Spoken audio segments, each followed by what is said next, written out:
कहले कुछ ही कहले टट्टी कह रहा हूँ बकरी को टट्टी से तो टट्टी कहेंगे कैसे आ रही जैसे तू पानी पी रो पतली है तू बकरी का पानी भी ना पीने दे रो कैसे कैसे टट्टी कुछ और कह ले टट्टी से तो टट्टी कहेंगे ना तुम दस सुबह सुबह कौन आ गया बकरी के लिए तो दवाई ले और लेकर बकरी को ले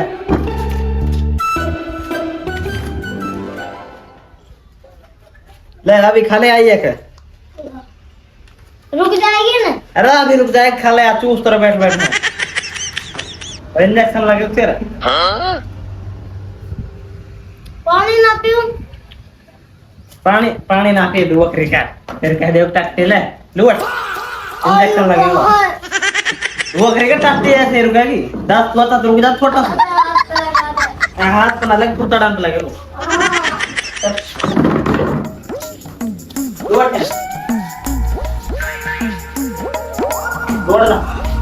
मोदो पड़ दे मोदो